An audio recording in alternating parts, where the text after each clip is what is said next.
Hello, everyone, and welcome to Schwab Coaching. My name is Cameron May. I'm a Senior Manager of Trading and Derivatives Education here at Schwab, and this is Getting Started with Options. And, frequently my mind goes back to when I very first started learning about options, and I can relate to those who are just at that front end of their learning curve and how scary it is to be thinking about placing that first trade, entering into that first contract, and wondering what mysteries lie at the other end. What can actually lead to the exercise of a contract, the assignment of a contract? Today, we're going to be talking through what I'm going to call maybe our beginner's survival guide to options expiration. We'll be discussing what can happen before expiration, at expiration, and even after expiration. A lot to cover. Before we get to any of that, though, let me first of all say hello to everybody who's chatting in. Great to see all the familiar names out there in YouTube. Looks like there might be one or two that are new, but hello there, Selva, Life in the Fast Lane, Austin, Eva, Jenny, and everybody else. Thanks for joining us week after week. We always appreciate your attendance and your contributions to these discussions. If you are among those who are here for the very first time, I want to welcome you as well. And if you're watching on the YouTube archive after the live stream is concluded, well, enjoy the recording. It's a great way to watch these webcasts, but you're certainly invited to join us in our live audience. This is a Tuesday webcast series when we kick things off promptly at noon Eastern time. Now, I also want to let our live stream audience members know that my very good friend Kevin Horner is going to be hanging out in the chats with you today. Kevin and I have been working together for years, and what he's going to be doing, he's going to be watching for any questions that happen to come in through the YouTube chats, and if I can't get to those, Kevin's there to help pick up my slack. Thanks for having my back there, Kevin. Kevin and I would also like to issue an invitation to everybody listening, whether live or on the archive. Follow your favorite Schwab presenters on social media. That's the place to connect with us in between these live streams. So you can find us on X, you can find and follow us on LinkedIn, you can find Kevin on X at Kevin Horner CS, you can find me on X at Cameron May CS, or you can hop over to linkedin.com/in/Cameron May CS. That'll take you to my profile. You can find and follow me there. And if you reply to my posts on social media, I try to reply right back to you. That opens those channels of communication. But let's get into this discussion. It's an important discussion. We might be discussing, I don't know, is it the scariest moment of an options trade is wondering what happens on that back end, what might happen? We need to talk about that. But as we do, of course, there are these important disclosures to bear in mind. Options carry a high level of risk and are not suitable for all investors. While this webcast discusses technical analysis, other approaches, including fundamental analysis, may assert very different views. Investing involves risks, including the loss of principal. Short options can be assigned at any time up to expiration, regardless of the in-the-money amount, and any investment decision you make in your self-directed account is solely your responsibility. All right? So here's what we're going to be doing today. We're going to be talking about assignment, exercise, expiration. Those three big things when we're first taking an option trade, we're thinking about the back end of the trade if we don't exit under our own power. All right, so I'm going to be planning and placing an example trade today, including a long position and a short position. In other words, we're going to be taking a position where we're looking at things through the perspective of an options buyer and an options seller. And then we're going to shift forward in time and talk about what may happen at the end of the contract if we allow it to work its natural course. All right, so I think this is going to be an interesting discussion. We need to talk about what might happen before expiration. We need to talk about what might happen at expiration, and as kind of a surprise to some people out there, what may actually change after expiration. That 4 o'clock Eastern time closing bell doesn't mean this deal is done and we know exactly how things are going to settle out necessarily. So let's get into this. Joyce says, thank you for discussing this. You're very welcome, Joyce. Yeah, I think this is going to be an interesting one. So let's just go right to the Thinkorswim desktop paper money platform. Let's quickly set up an example trade scenario. Let's say that we're a trader who's been following ExxonMobil, and maybe they see that the stock is starting to go up again, just recently breaking above what has been historically previous highs. I didn't draw that line in very well. That's okay. Looks like we have a resistance, a previous price ceiling around that 158 level, and we're kind of pushing up and through that. Let's say that it's our trader's expectation that prices are likely to continue climbing from here and maybe right on out to that September 18th expiration. All right. So they get an idea in their head, let's do a bullish option trade. Now, a lot of different trades that we might do. We might buy a call, we might sell a put, we might do what's called a bull call spread. I'm going to do that because a bull call spread involves contracts where we assume the roles of both the option buyer and the option seller. And I want to talk about how this scenario can play out for both of those roles. All right. So here's the trade that I'm going to construct. Let's just assume that we think the stock is going to maybe at least, might go up. Maybe at least it'll just hold steady, holding above that price floor. So we're going to set up a trade where as long as we're above 150, let's say 155. I haven't looked at the numbers yet today. It'll be interesting to go explore these. But let's do the 155. I'm going to edit the properties of this. Let's be precise. 155. And let's come down to the 150 level. There we go. Slap in another line there just to represent the two contracts I'm going to be entering today. So with apologies, I realize not everyone's going to know exactly what a bull call spread is. I'll try to explain it as I go, but with an emphasis on what happens at the back end of the trade rather than the basic construction of the trade.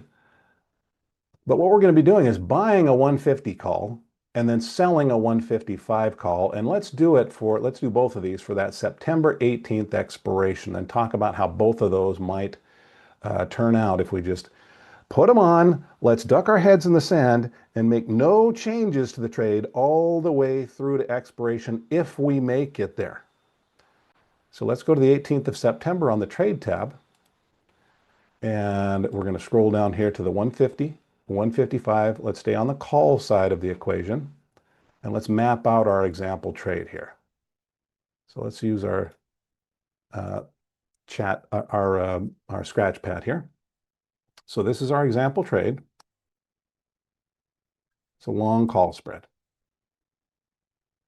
And it involves buying a call and selling a call. Same stock, same expiration. So here are the ones that we're going to do for this example trade. We're going to buy the 18th of September 150 call. And that looks like that's trading for between 12.25 and 12.65. Let's say we're able to buy it for 12.45. And at the same moment, we sell the 18th of September, let's say the 155 call. And that's trading between 8.70 and 9.05. Let's say it costs us 8.90. So what's the net effect of this trade? Well, we're spending 12.45 and then trying to collect 8.90. And if we're able to do that, the net cost out of pocket, setting commissions aside, is going to be $3.55. The net cost of this trade and the theoretical maximum loss of this trade is the 355. Call me out if I get any of these numbers wrong, because I'm kind of rattling this off relatively quickly. But the 355 that we're spending, that's how much we could theoretically lose. This abbreviation, theoretical, we're going to understand this a lot more by the end of this discussion. All right? We should only be in line to lose as much as $3.55 per share, or 355 bucks. That can change. Now, the theoretical maximum gain of this trade has to do with the nature of the contracts we're trading. So if we buy a $150 call, we have the right to buy shares for $150. If we sell a 155 call, now we have the obligation to sell those shares maybe for $155.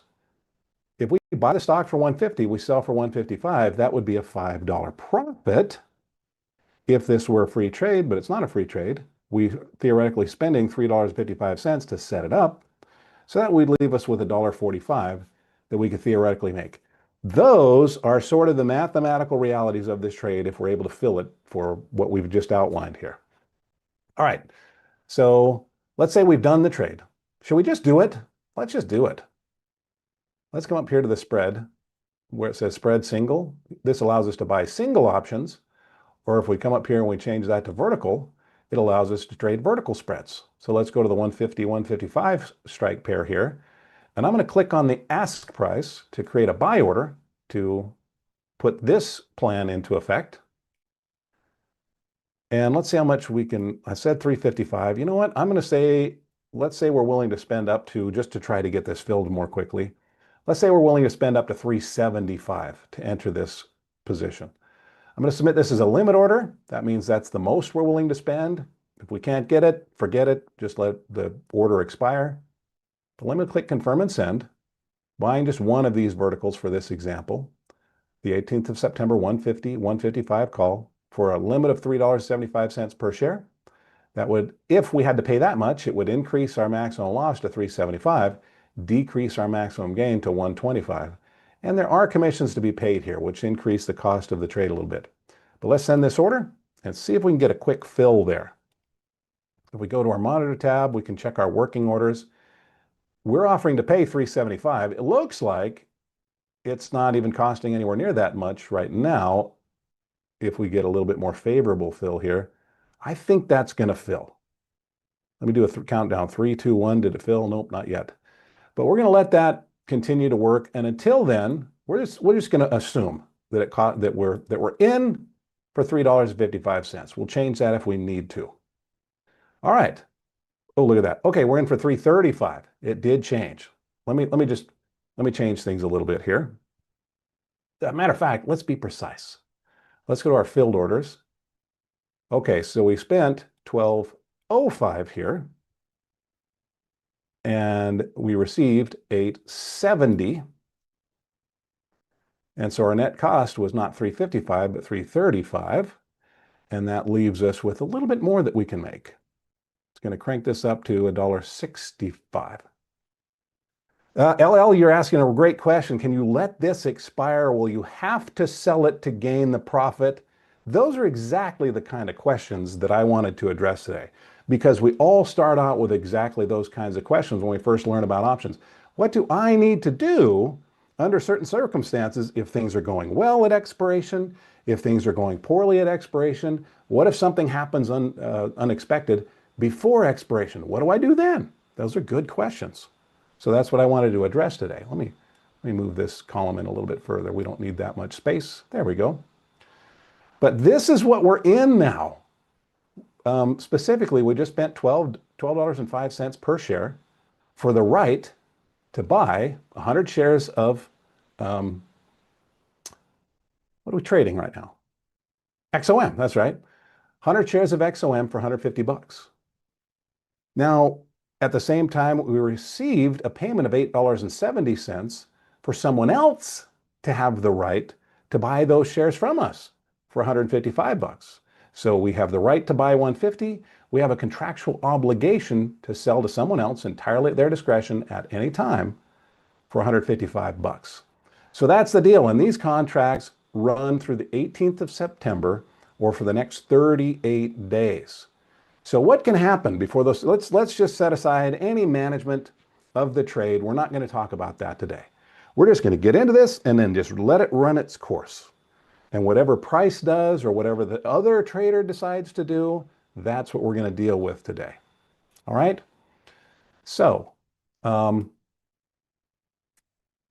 well, first thing that we need to acknowledge is what may happen before expiration. By the way, let me clean up our chart here just a little bit. Let me just remove this drawing.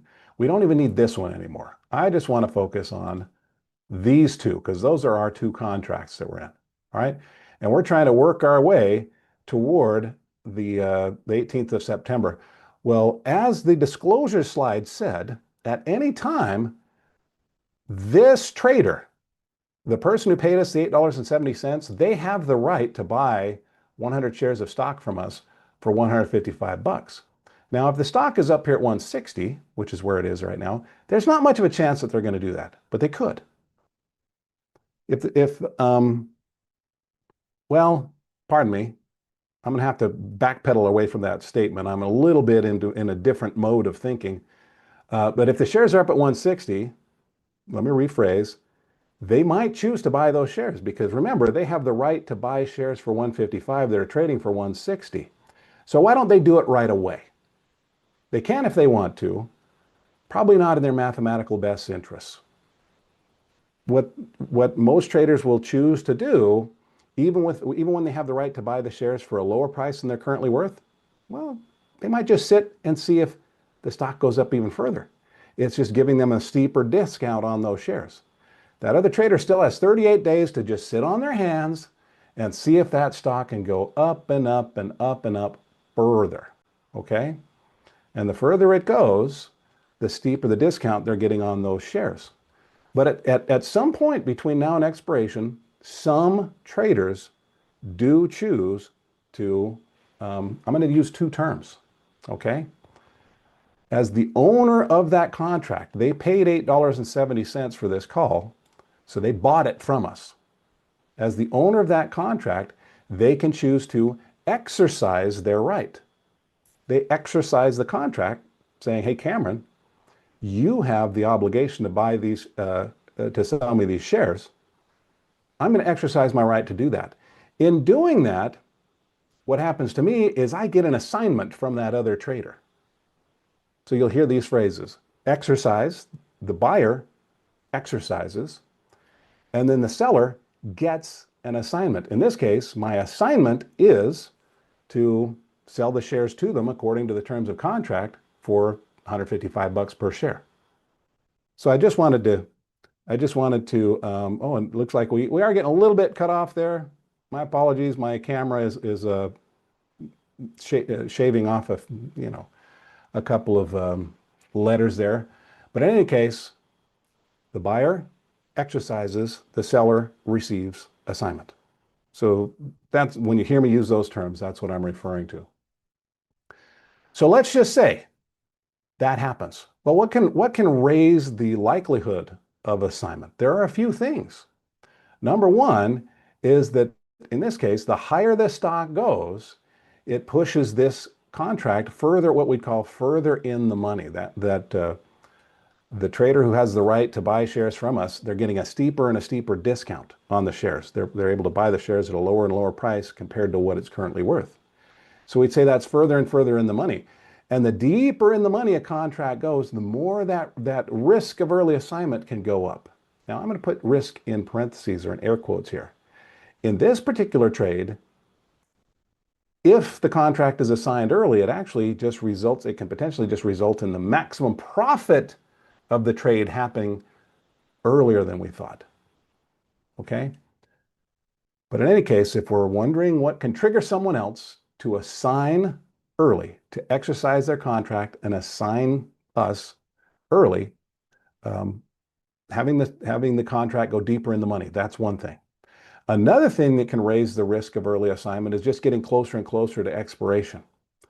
The less and less time the trader has to make that decision, maybe the more and more pressure on them it becomes to make the decision. Also, there's less for them to lose.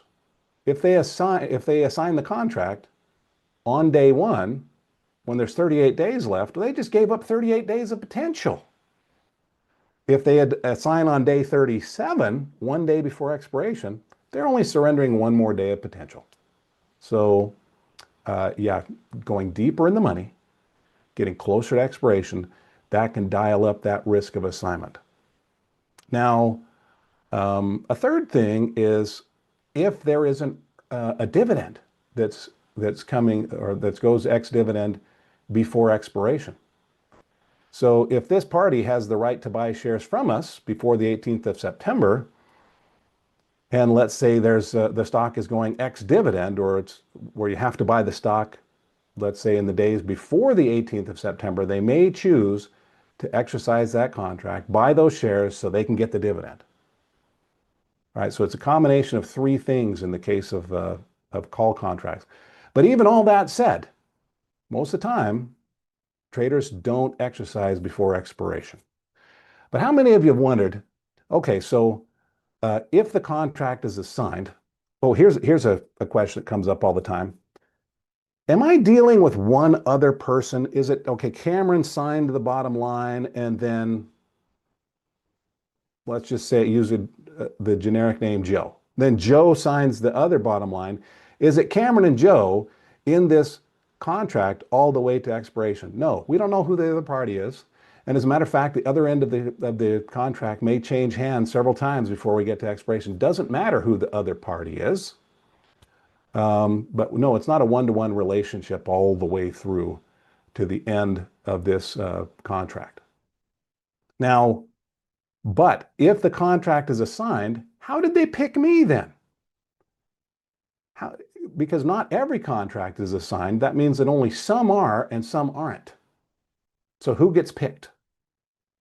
Well, when the owner of a contract exercises their right to, in this case, buy the stock for 155 and they do it before expiration, brokers actually have several different ways where they can decide which contract actually gets assigned from that exercise.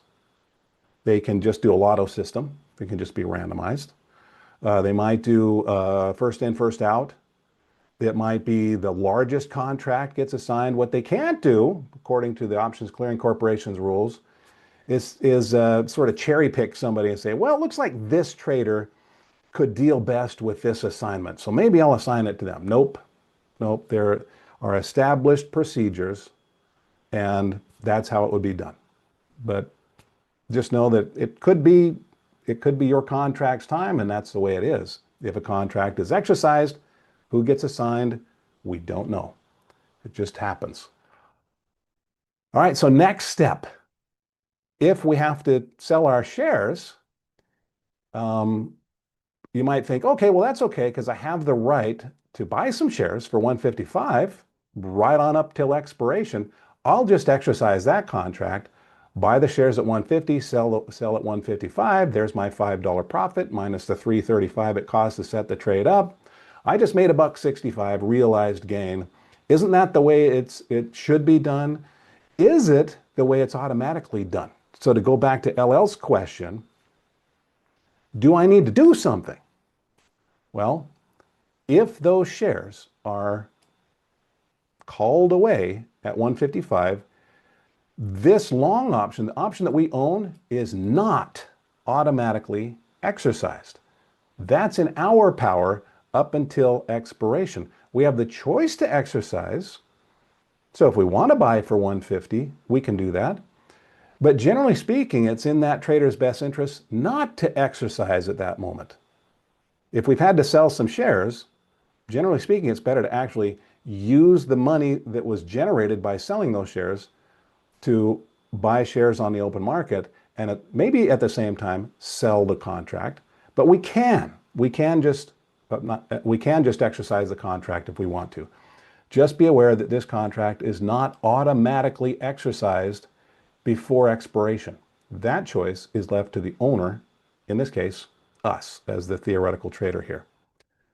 So I realize that as we talk through this, there's going to be this is first exposure to a lot of these concepts. So if you need to go back and rewatch this video, great thing is we record these webcasts and we post them to our YouTube channel. So do yourself a favor. If you haven't subscribed to our YouTube channel yet, do that. Pop down below the video stream, click on the subscribe button. It only takes a second to do that. It doesn't cost anything. But our YouTube channel is where you can join the live streams. And our full YouTube channel name, by the way, is Trader Talks Schwab Coaching Webcasts. But you can join the live streams right here, or you can go back and revisit playlists of previous webcasts. And if you needed to really process a concept, you can just go back and rewatch it, hit the pause button, let it sink in, think through it, and then move forward. All right? But all of these things are sort of what can happen before expiration. Now, that can happen, but let's talk about what happens most of the time, and that is we reach expiration. That is, if we don't choose to, let's say, exit the contracts before expiration. Let's not do any of that. No trade management. We're just letting it go. Just talk about what might happen. All right. Well, at expiration, Jackson says, do you lose the premium if you exercise before the expiration date? That's exactly it, Jackson. Yes. Yep. If we exercise the contract, we can't both exercise the contract and buy the stock and also sell the contract and get our premium back. Can't do it. That's why I'm saying, mathematically, generally speaking, before expiration, it's very likely better to just sell the contract, get the value out of that, and then use you can use the combined proceeds of selling the contract plus what was paid by the buyer of the short option. When they bought our shares, they paid us 155 bucks in this case. That total pile of cash usually adds up to more than just, in this case, $1.65 profit. All right. Oh, there is a survey out there I just noticed in the chats. So let me hit the pause button on what happens at expiration. And I'm going to make a quick request of you. This doesn't happen every time. As a matter of fact, less often than it actually happens, we get the opportunity to give your presenter some feedback via a very short survey. So if you just do me this favor, click on the survey link that's in the chat for the live audience right now. Fill that survey out when the webcast is over and you can give me some honest feedback. I would definitely appreciate that. It's only two quick questions and then a comments box and a suggestion box, but it's never a wasted effort. I read through that and I read through the data, I read through those comments, it always helps. All right, but back to our trade here. What can happen at expiration?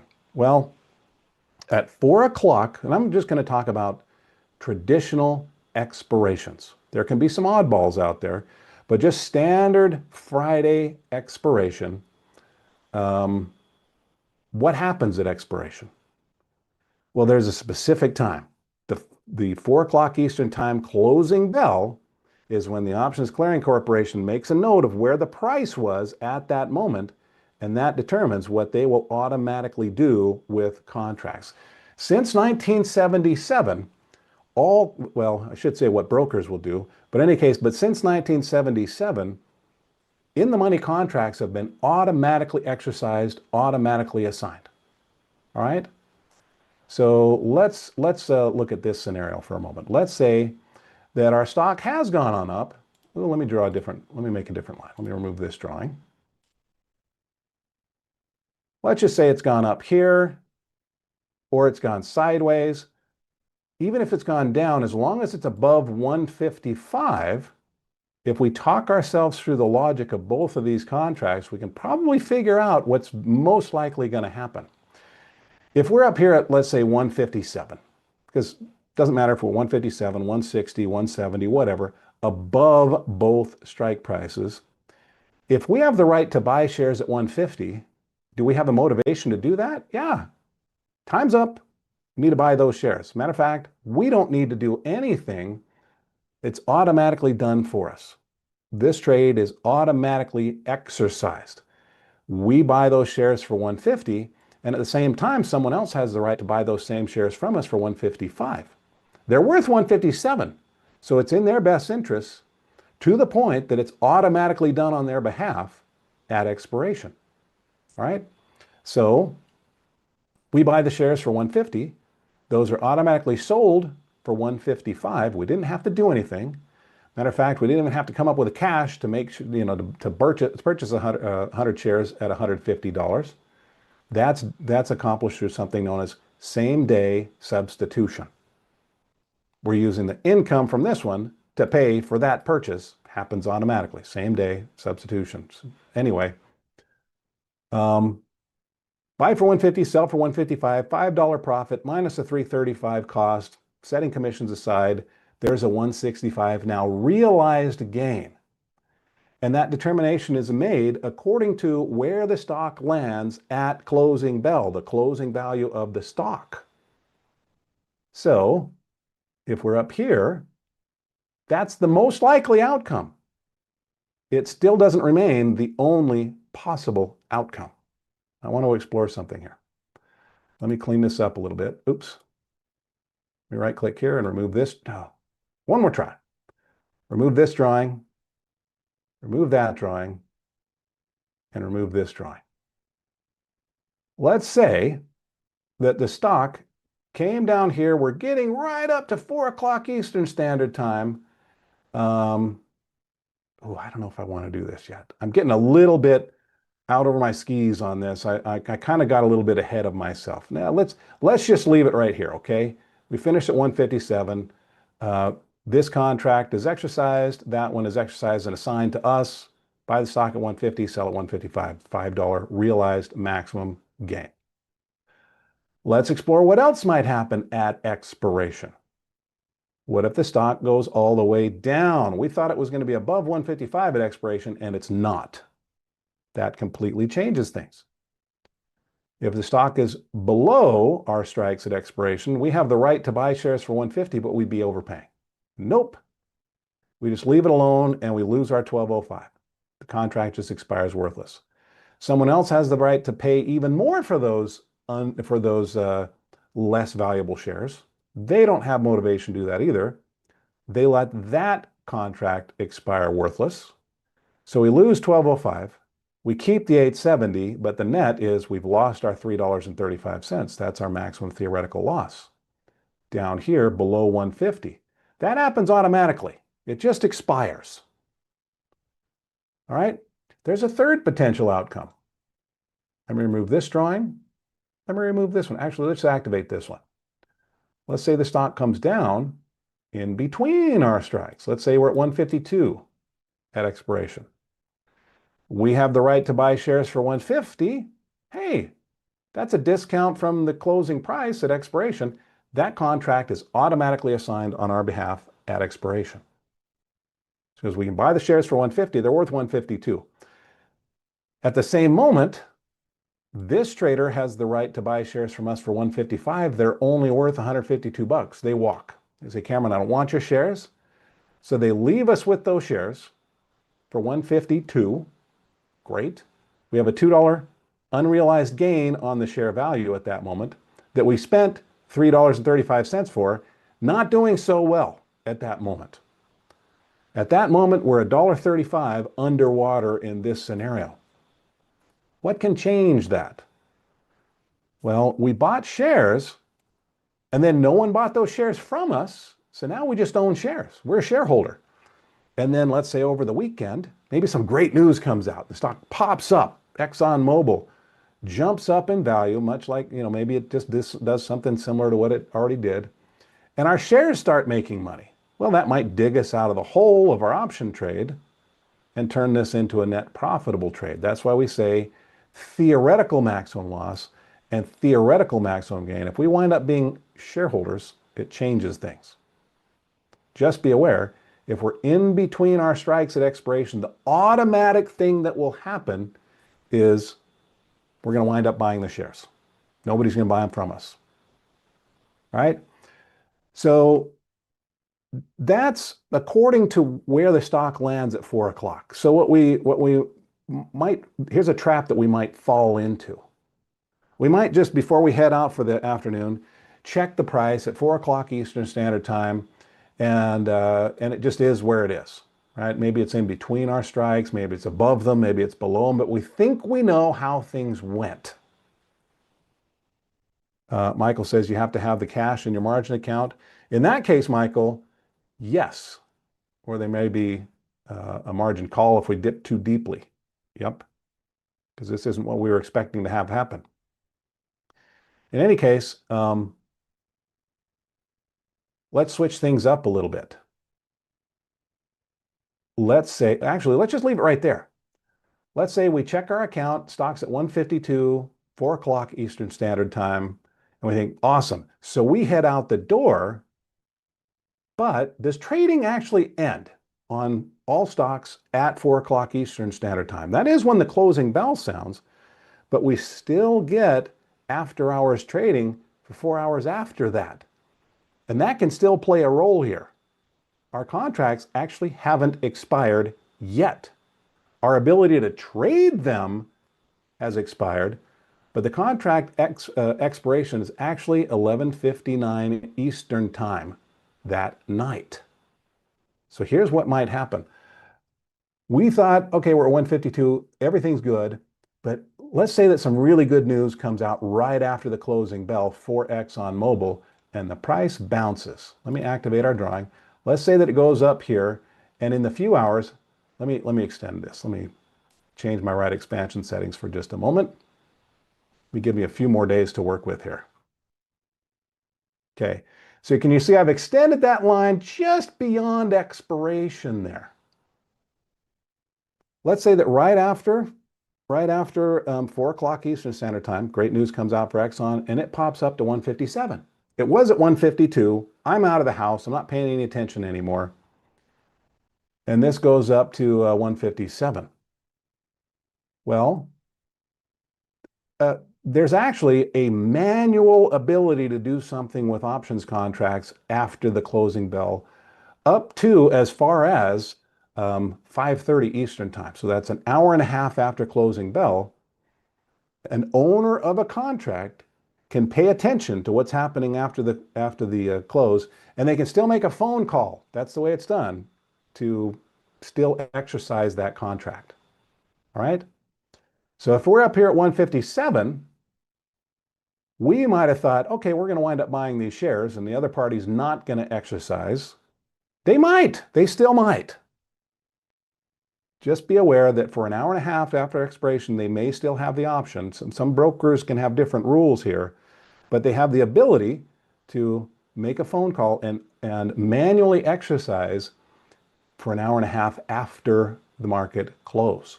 Now, if they don't make that manual, if they don't make a phone call, if it's not done manually, it's not done at all. The broker still exercises according to where the stock closed at 4 o'clock Eastern.